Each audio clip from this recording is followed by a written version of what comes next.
Y usted, como experto, profesor, que ha hablado de la seguridad social, ¿cuál cree usted que son las medidas que se deberían tomar para garantizar una seguridad social estable y que nos dure a largo plazo, evidentemente? Bueno, pues yo creo, en primer lugar, que estas medidas hay que hacerlas con consenso, con transparencia y con equidad. Y hay que hacerlo informando a la gente de las posibilidades que tiene el sistema. Yo comprendo que todos los gobiernos tienen miedo a acometer un proceso de reforma del sistema de seguridad social. ¿Por qué? Pues porque ven la reacción que ha ocurrido en otros países con huelgas generales, en definitiva con conflictos. Y ningún gobernante pues quiere tener conflictos. Pero ahora es el momento, porque hay un gobierno que está iniciando una legislatura. Si esas reformas se acometieran al final de una legislatura, sería terrible. Es preferible hacerlo ahora que se está comenzando. Y hacerlo, en primer lugar, dentro de ese bloque que llamamos del diálogo social, en el que estén presentes las representaciones legítimas, tanto de los afectados como de los representantes de empresarios y trabajadores, pero teniendo en cuenta las posibilidades que tiene el sistema, y con transparencia, y sobre todo con equidad.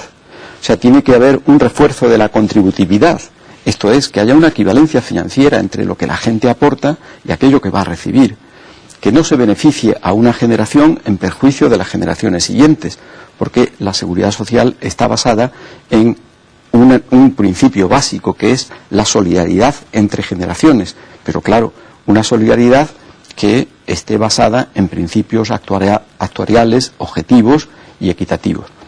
Y que no por contentar a las personas que hoy son pensionistas podemos crear un frente de incomprensión en las personas que no lo son, pero que lo pueden ser dentro de pocos años, que son los que ahora con su esfuerzo, igual que los pensionistas lo hicieron antes, lo están haciendo ahora. Y a los que, por otra parte, se les están pidiendo cada vez un sacrificio mayor, puesto que hasta hace muy poco tiempo la pensión se calculaba en base a las 24 últimas cotizaciones, a los 2 últimos años. Después se pasó a 8, actualmente es a 15.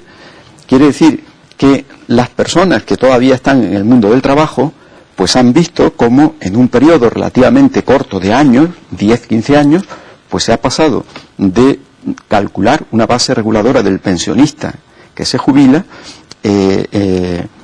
ciertamente próxima al último salario percibido, a una base que va a ser muy diferente del último salario percibido, y eso debe preocupar. Y por otra parte, que tenemos que aprender también de los países anglosajones, de los países que con mucho tiempo han previsto cambios sustanciales en la política de pensiones. La política de pensiones no se puede cambiar de un año para otro. Hay que hacerlo, como decía antes, con consenso, con equilibrio, pero siempre pensando en el largo plazo.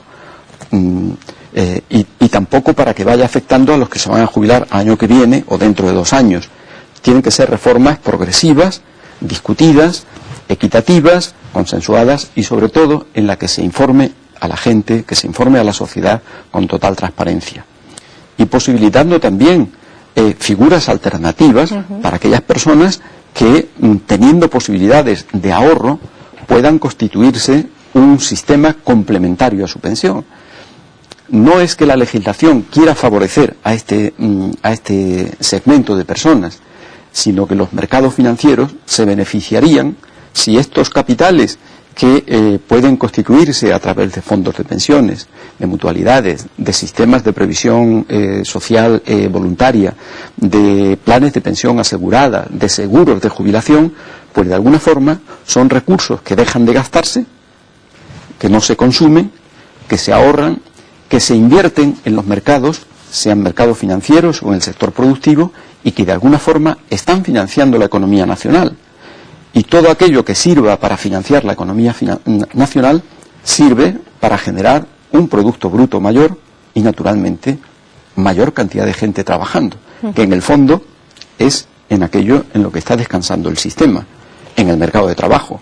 Las pensiones no serían ningún problema si tuviéramos una relación de 5 cotizantes por cada pensionista. Eso nunca, difícilmente podría quebrar.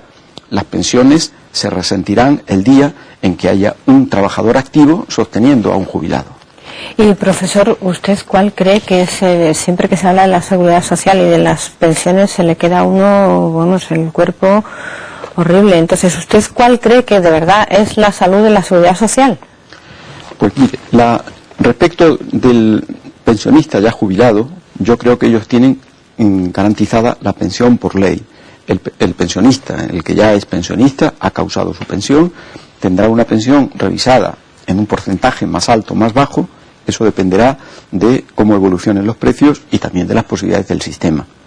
El problema no son estas personas, hombre, excepto aquel grupo, por ejemplo el caso de las viudas, a las que progresivamente se les vaya aumentando ese porcentaje de la base reguladora.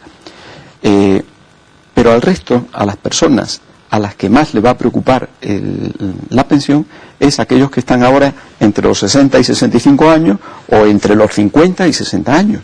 Muchas de estas personas están saliendo ahora también del mercado de trabajo y tienen que buscar o un trabajo o una alternativa de cobertura para cuando pasen a ser jubilados. Y esas son personas de las que hay que preocuparse y a las que hay que dar soluciones que, repito, tienen que ser siempre soluciones a un plazo medio-largo. Y aunque es difícil en el poco tiempo que nos queda, profesor, ¿cuáles son las medidas de todo lo que ha comentado? ¿Cuáles serían las medidas más urgentes que habría que empezar a...? Pues, en primer lugar, la medida más importante es cómo se va a calcular en el futuro la base de la pensión de jubilación. Si va a ser en relación a toda la vida laboral o no. Si se pasara a computar toda la vida laboral, y suponemos que esa vida laboral pues tiene una duración media de 30 a 35 años, pues lógicamente eso habría que irlo instaurando de una forma progresiva, para que también diera tiempo a aquellas personas que van accediendo a esa situación a prepararse soluciones alternativas. No hay cosa peor que a uno le digan, pues tú ibas a tener una pensión P y ahora resulta que no vas a tener una pensión P, vas a tener el 80% de P. Y eso me lo dicen el año antes de ser jubilado. Pues yo creo que esa sería un poco la medida más importante que habría que... Y después, como siempre que se alude a estas cuestiones, digo, medidas que de alguna forma dinamicen el funcionamiento del mercado de trabajo. Si el mercado de trabajo funciona con animación, eso también depende de la situación de la economía y de otra serie de factores. Pero si el mercado de trabajo es un mercado dinámico, es un mercado competitivo, es un mercado que está animado, pues propiciará que haya una relación entre activos y pasivos favorable a la financiación de la seguridad social. Si el mercado de trabajo se deprime, pues lógicamente estaríamos ante una situación difícil y habría que aceptar lógicamente una racionalización de las pensiones futuras. Pues aunque sea difícil, estamos seguros y somos optimistas de que todo se resolverá, y creo que además vamos a hablar en otro programa del mercado de trabajo porque nos ha dejado en puertas. Gracias por estar con nosotros. Muchas gracias a usted.